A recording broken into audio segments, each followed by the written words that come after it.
Namaskar. I'm Dr. Umakant Vyas, lecturer in English, Government Women's Polytechnic College, Bikaner. And I welcome you all in this e-learning of TTC and LRDC. Students, today I'm here with you with a new topic, sentence. विद्यार्थियों, ये जो विषय है sentence, इसको हिंदी में बोलते हैं वाक्य. ये ऐसा विषय है जो हर ग्रामर की जो किताब होती है उसमें आपको सबसे पहला टॉपिक सेंटेंस मिलेगा. और ये जो विषय है ये बहुत ही आधारभूत विषय भी है. उसका कारण ये है कि ग्रामर के कई ऐसे विषय हैं जिनको जब आप पढ़ोगे तो सेंटेंस या उसके जो टाइप्स है उनके नाम बार बार रिपीट होते हैं. एग्जाम्पल बता देता हूं आपको एक. जैसे हम पैसिव वॉइस पढ़ते हैं या इनडायरेक्ट स्पीच पढ़ते हैं, इनको जब हम डिस्कस करते हैं तो इसके अंदर हम कहते हैं कि इंपेरेटिव सेंटेंस का इस तरीके से पैसिव बनता है या एक्सक्लेमेटरी सेंटेंस का इस तरीके से इनडायरेक्ट बनता है. तो ये जो हम नाम लेते हैं, ये नाम ले रहे हैं, हम विषय पढ़ रहे हैं, तो क्यों ना इन विषय को पढ़ने से पहले इस बेसिक विषय को पढ़ लेना चाहिए. तो हम इस विषय के साथ में शुरू करते हैं आज. So let's begin. सेंटेंस की डेफिनेशन के साथ में शुरू करते हैं. देखो, हम कभी भी जैसे एग्जांपल रखता हूं, मैं कहता हूं माय फ्रेंड, और जैसे ये कहता हूं एक क्वेश्चन मार्क आ जाता है कि मैं क्या कहने वाला था, मैं कहां रुक गया, अर्थ नहीं बनता. वहीं पे मतलब कुछ अधूरापन है. तो अधूरापन क्या? जैसे मैं कहता हूं my friend is a sportsman, अब सेंटेंस कंप्लीट बन गया. यहां पे इस डेफिनेशन को लेकर चलते हैं हम. A sentence is a group of words that expresses complete thought. जो वाक्य है वो कई शब्दों का समूह होता है जो एक पूर्ण सोच को व्यक्त करता है. A sentence is a group of words that has some meaning that conveys complete thought. वो वाक्य होता है. अब मैं एक छोटा सा एग्जांपल के साथ में अगर मैं लिख देता हूं, she an इंजीनियर इज. ये जो मैंने कुछ लिखा है इसका जब हम अर्थ करने की कोशिश करते हैं तो अर्थ नहीं बन पाता. क्या कहना चाह रहा हूं मैं? यहां पे सेंटेंस की एक डेफिनेशन जो कंडीशन है वो तो फुलफिल हो रही है, that this is a group of words, but the second condition is that it must have some meaning. इसका कोई अर्थ होना चाहिए. इसका अर्थ नहीं हो रहा है. ये ग्रुप ऑफ वर्ड्स तो है, लेकिन इसी सेंटेंस को मैं लिखता हूं she is an engineer. She is an engineer. इस वाक्य में अब क्या हुआ? Now this is a group of words. ये एक शब्दों का समूह भी है और इसके साथ में इसका एक अर्थ भी बन रहा है, कंप्लीट थॉट बन रहा है. तो हम इसको एक सेंटेंस कहेंगे. तो सबसे पहले सेंटेंस की डेफिनेशन क्या हुई? It must be a group of words. A sentence is a group of words that expresses a complete thought that has some meaning. जिसका कोई अर्थ निकलता हो, वह वाक्य कहलाता है. अब हम आगे बढ़ते हैं वाक्य के प्रकार पे. आप बड़ी अच्छे ग्रामर बुक्स अगर पढ़ते हैं, रेन एंड मार्टिन पढ़ेंगे, है ना, तो उसमें आपको सेंटेंस के टाइप्स 4 मिलते हैं, है ना. जैसे आप इस स्लाइड में देख सकते हैं, आपके सामने 4 सेंटेंसेस दे रखे हैं, 4 टाइप्स ऑफ सेंटेंस दे रखे हैं. The first one is, I right here on this board. पहला सेंटेंस है declarative, first type of sentence. इसको असर्टिव भी बोलते हैं. Second type of sentence is interrogative.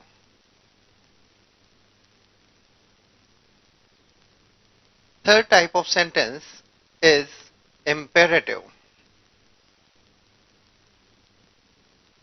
And the fourth one is exclamatory. तो students, 4 तरीके के वाक्य होते हैं. कई बुक्स में आपको एक और 5वां भी प्रकार मिलेगा वाक्य का, वो होता है ऑप्टेटिव. हम उसको यहां पे भी डिस्कस करेंगे. सबसे पहले हम फर्स्ट टाइप ऑफ सेंटेंस से शुरू करते हैं, डिक्लेरेटिव सेंटेंस. डिक्लेरेटिव सेंटेंस बना है डिक्लेरेशन से, है ना, या असर्टिव. असर्शन से बना है, जैसे आप इस स्लाइड में देख सकते हैं। Declarative sentence is a sentence that makes a statement और डिक्लेरेशन, है ना, और एन असर्शन। एक डिक्लेरेटिव सेंटेंस या असर्टिव सेंटेंस वो है जो किसी डिक्लेरेशन को, स्टेटमेंट को, असर्शन को बताता है ना। अब जैसे मैं आपके सामने ये एग्जांपल्स भी है, everybody is watching news, she teaches English, Vijay was not guilty, ये एग्जांपल्स है। अब देखिए आपके सामने मैं एक एग्जांपल लिखता हूं, मैं कहता हूं Ravi watches TV, first sentence. ये एक स्टेटमेंट हो गया, एक असर्शन है। या मैं कहता हूं विजय was not selected। तो देखिए दो सेंटेंसेस लिखे हैं, फर्स्ट सेंटेंस है Ravi watches TV, second Vijay was not selected. दो वाक्य है, पहला वाक्य वॉचेस टीवी, ये क्या है, अफर्मेटिव सेंस है, पॉजिटिव सेंटेंस इसको बोलते हैं।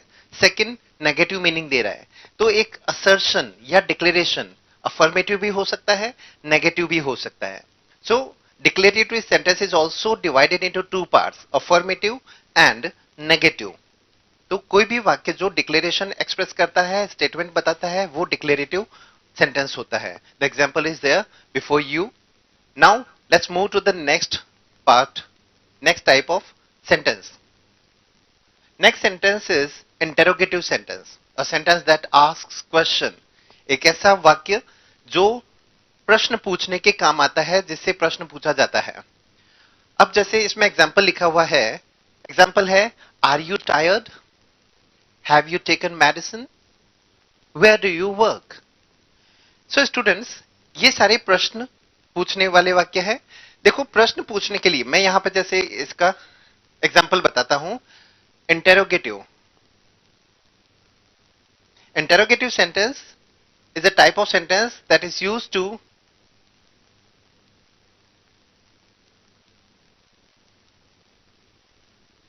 to ask a question।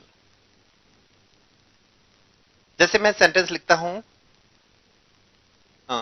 Is it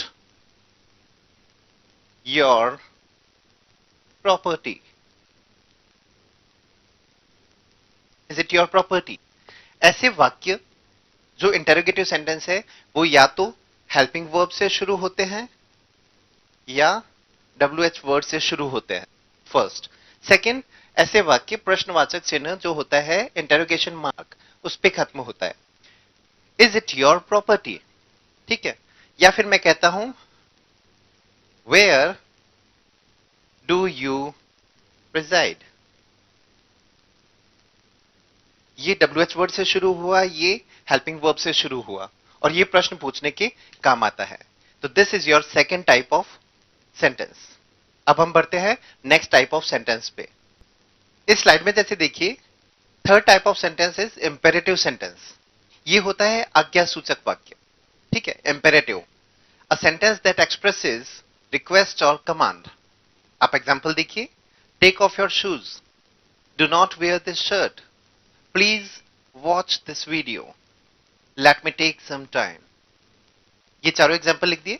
अब देखिए आप यहां पर इंपेरेटिव सेंटेंस,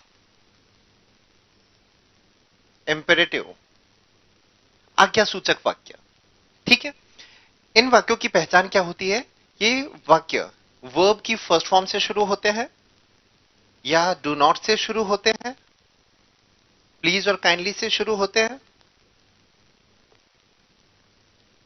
या फिर लेट से शुरू होते हैं। इंपेरेटिव सेंटेंस ऐसे वाक्य जो रिक्वेस्ट को या कमांड को शो करते हैं, a sentence that expresses request और command, that is called imperative sentence. ये वाक्य फर्स्ट फॉर्म से, प्लीज काइंडली से या लेट से शुरू होते हैं। एग्जांपल्स देखते हैं इसके, एक एक एग्जांपल मैं नोट करता हूं।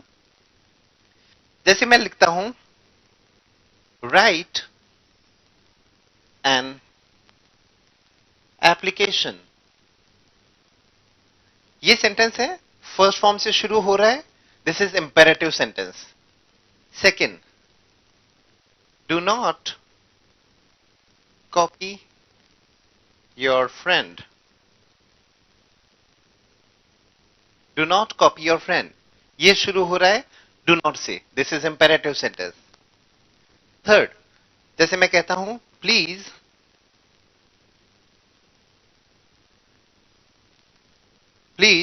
show your ID card. ये सेंटेंस प्लीज से शुरू हो रहा है. प्लीज और काइंडली के बाद में यहां पर आपको फर्स्ट फॉर्म भी मिल सकती है और डू नॉट भी हो सकता है. कहता हूं please show your ID card और प्लीज मेक नॉइस, तो दोनों यूज हो सकते हैं. And the last one is, मैं कहता हूं let me think over it. Let me think over it, है ना. लेट से शुरू हो रहे हैं, लेट अस भी हो सकता है, let us go for a movie. तो ये होता है imperative sentence. Next type of sentence देखते हैं. आप देखिए स्लाइड में. Next type of sentence is exclamatory sentence. A sentence that expresses sudden strong emotion. ऐसा वाक्य जो सडन स्ट्रॉन्ग इमोशन को शो करता है. एग्जांपल्स है, what a lovely weather, how silly you are, alas I lost my watch. तो ये है exclamatory sentence. Now let's see some examples here also. ऐसा वाक्य, इसको हिंदी में बोलते हैं एक्सक्लेमेटरी सेंटेंस को विस्मय बोधक वाक्य. जो विस्मय आश्चर्य को शो करता है, सडन स्ट्रॉन्ग इमोशन को शो करता है, that is called exclamatory sentence. और ये सेंटेंस बनता है इंटरजेक्शन से. इंटरजेक्शन क्या होता है? A word that expresses sudden strong emotion. और exclamatory sentence, a sentence that shows sudden strong emotion. Interjection जैसे मैं कहता हूं, I have won this prize.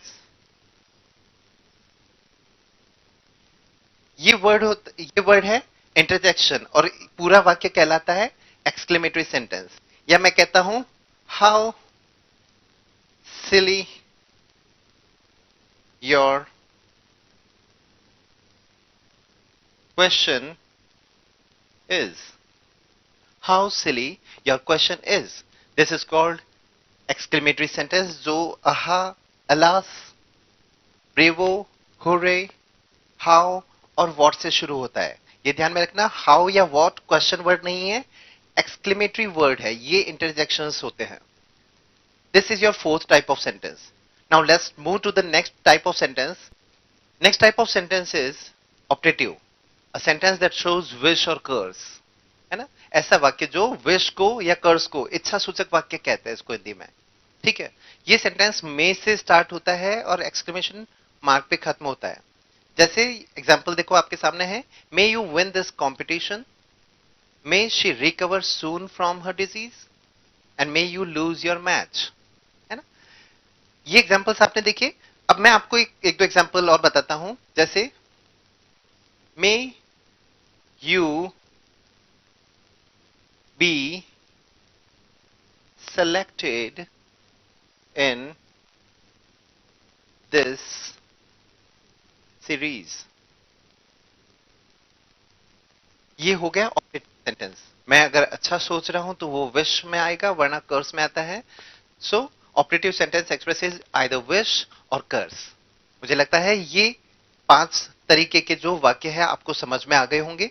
कई बुक्स, रेन एंड मार्टिन और काफी अच्छी बुक्स 4 तरीके के ही वाक्य बताते हैं, लेकिन आपको कई किताबों में ऑपरेटिव सेंटेंस भी मिल सकता है. ठीक है, 5 को मैंने बता दिया. अब हम कुछ एक्सरसाइज देखते हैं. ठीक है, मैं आपके सामने कुछ वाक्य लिखता हूं और हमें उन वाक्यों को पहचानना है. जैसे मैं लिखता हूं, I am your. If I say I am your friend, ये वाक्य क्या है? हमें पहचानना है. नाउन प्रोनाउन से शुरू हो रहा है, फुल स्टॉप पे आ रहा है, स्टेटमेंट है आई एम योर फ्रेंड. तो ये हुआ डिक्लेरेटिव और असर्टिव सेंटेंस, और उसमें भी अफर्मेटिव. लेकिन अगर मैं कहता हूं she is not in her room, again ये क्या हुआ? Declarative sentence. डिक्लेरेटिव में भी नेगेटिव, अफर्मेटिव और नेगेटिव मैंने दो बताए थे असर्टिव सेंटेंस के टाइप में। ये था अफर्मेटिव, ये है नेगेटिव। नेगेटिव में इस तरीके से नॉट, है ना, नो, नेवर, इस तरीके से वर्ड्स आपको मिल सकते हैं। एक और देखते हैं सेंटेंस। जैसे मैं लिखता हूं माई ब्रदर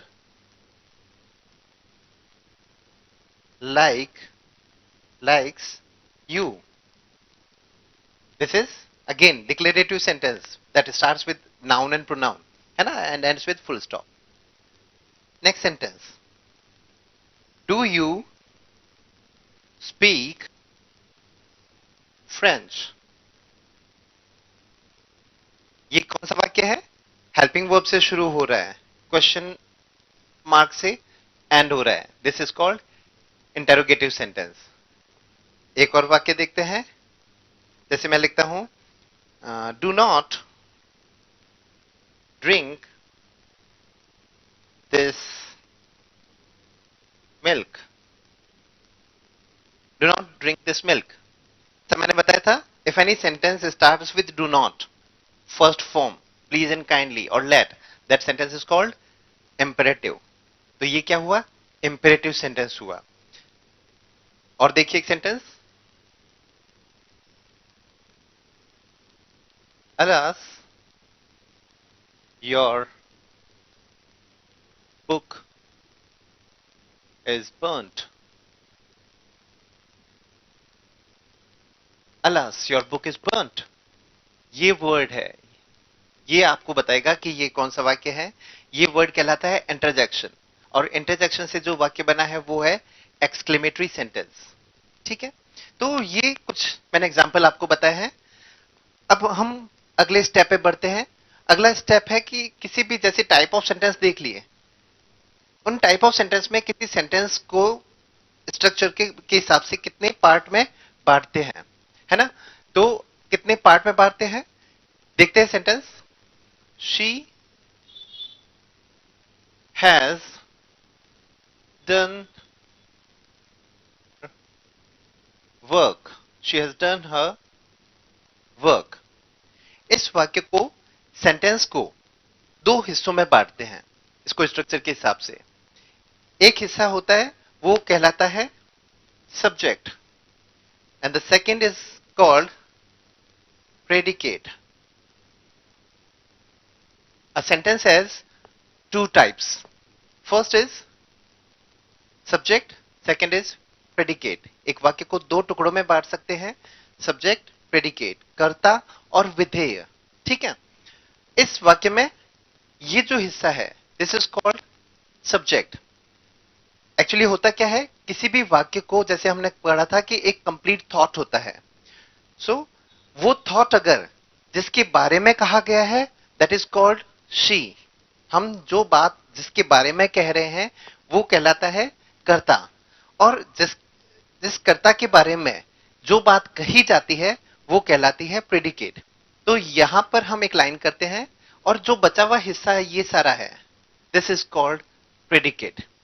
दे, कर्ता किसी जिसके बारे में जिसके बारे में हम सोच रहे हैं, द पर्सन और thing we are thinking about, that is called subject.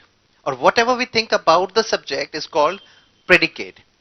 या बहुत ही आसान तरीके से अगर समझे, जो सब्जेक्ट है वर्ब से पहले का जो पार्ट हो गया, ये वर्ब, हेल्पिंग वर्ब या मेन वर्ब, उसके बाद वाला ये हिस्सा है ये कहलाता है प्रेडिकेट। और इससे पहले वाला सब्जेक्ट, ये जो पार्ट है वो हो गया सब्जेक्ट। ये सब्जेक्ट कोई नाउन हो सकता है या प्रोनाउन हो सकता है। सब्जेक्ट है ये कोई नाउन या प्रोनाउन हो सकता है ना। ये भी समझने के विषय है, यहां पे ज्यादा डिस्कस नहीं करेंगे। नाउन या प्रोनाउन हो सकता है, नाउन में भी ये नाउन फ्रेज भी हो सकती है। ठीक है, प्रेडिकेट वर्ब से बनती है पहला। मिनिमम किसी भी सेंटेंस में सब्जेक्ट और वर्ब एक कंप्लीट सेंटेंस बन सकता है। जैसे मैं लिखता हूं बर्ड्स फ्लाई, ये हो गया सब्जेक्ट, ये हो गया प्रेडिकेट। तो मिनिमम एक वर्ड का जो जिसमें वर्ब है वो प्रेडिकेट का पार्ट हो सकती है। लेकिन अब इसी सेंटेंस में मान लो मैं कहता हूं the birds fly in the sky, तो in the sky is now is also the part of your predicate, लेकिन ये वर्ब है और इसको आप प्रेपोजिशनल फ्रेज कह सकते हो, एडवर्बियल फ्रेज कह सकते हो। तो ये पूरा बनता है प्रेडिकेट। ठीक है, तो डेफिनेशन क्या हुई? सब्जेक्ट जो सेंटेंस है जिसके बारे में सोचा गया है, पर्सन और थिंग, इज कॉल्ड सब्जेक्ट, और सब्जेक्ट के बारे में जो कुछ बात कही गई है वो कहलाती है प्रेडिकेट। यहां तक मेरे हिसाब से आपको समझ में आ गया होगा। दो एग्जाम्पल देखते हैं, जैसे आप इस स्लाइड में देख सकते हैं। आपके सामने चार वाक्य लिखे हुए हैं। पहला वाक्य कहता है Rohan plays on the piano. Second, children eat banana. Third, my father's horse was injured in the accident. And the fourth, the pictures of my sister are lost. इसमें जो रेड किया हुआ है पार्ट वो सब्जेक्ट है, और जो रिमेनिंग ब्लैक में है वो इसका प्रेडिकेट है। अब जैसे आप देखिए, मैं यहां पे लिखता हूं चिल्ड्रन ईट बनाना। यहां पे ये सब्जेक्ट हुआ और ये हिस्सा predicate, this part is predicate. लेकिन ये एक तरीके का नाउन हो गया। अब नाउन फ्रेज के लिए बात करते हैं। जैसे मैं कहता हूं, आपने सेंटेंस में देखा माई फादर्स हॉर्स। अभी जो स्लाइड में मैंने वाक्य बताया था माई फादर्स हॉर्स, ये पूरा सब्जेक्ट था, ये पूरा नाउन फ्रेज कहलाता है। और यहां पे ये जो हॉर्स है ये इसका हेड वर्ड होता है। This horse is the head word. ठीक है, इससे पहले कोई डिटरमाइनर आ सकता है, कोई एडजेक्टिव आ सकता है ना, मॉडिफायर जिसको बोलते हैं वो आ सकते हैं। इसके बाद में वॉज इंजर्ड, है ना, इन द एक्सीडेंट, वो पूरा प्रेडिकेट का पार्ट हो गया। थर्ड सेंटेंस जो था वो ये था the pictures of my sister, the pictures of my sister are lost. यहां पे ये लाइन करते हैं, ये आपका जो पार्ट है ये पूरा आपका हुआ सब्जेक्ट, और ये जो वर्ब के बाद का पार्ट है ये आपका है प्रेडिकेट। ये हुआ सब्जेक्ट। अब ये पूरा सब्जेक्ट एक नाउन फ्रेज हुआ। इस नाउन फ्रेज जब हमें पूछा जाता है कि वर्ड क्या है, तो ये जो पिक्चर्स ये आपका हेड वर्ड है ना, और ये इसका रिमेनिंग पार्ट हो गया। तो पूरा noun phrase pictures head word. यहां पर हमें जो वर्ब लगानी होगी ये वर्ब डिपेंड करती है हेड वर्ड पे। हमारा सब्जेक्ट था पिक्चर्स लॉस्ट हुई है, pictures which is a plural word, तो प्लूरल है तो इस हिसाब से प्लूरल वर्ब यहां पर आई है। तो पिक्चर्स ऑफ माई सिस्टर, ये पूरी फ्रेज पिक्चर है वो हो गई head word, and this head word will decide your verb, चाहे हेल्पिंग वर्ब या मेन वर्ब है। सो इसके अनुसार यहां पर ये वर्ब लगाई जाएगी। So this is all about subject and predicate.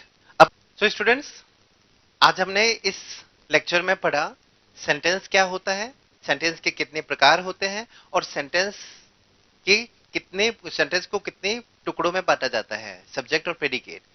Sentence definition, 5 types of sentence, और उसके बाद में सेंटेंस के सब्जेक्ट और प्रेडिकेट के रूप में 2 हिस्से हमने पढ़े थे। This was all about this lecture, and I hope that you like this lecture. And if you have any queries, students, you can, or if you have any comment, you can send your comments or queries in our comment box. And I hope that you like this lecture, and I wish that you learn from this lecture, and you also share this lecture among your friend groups. Thank you.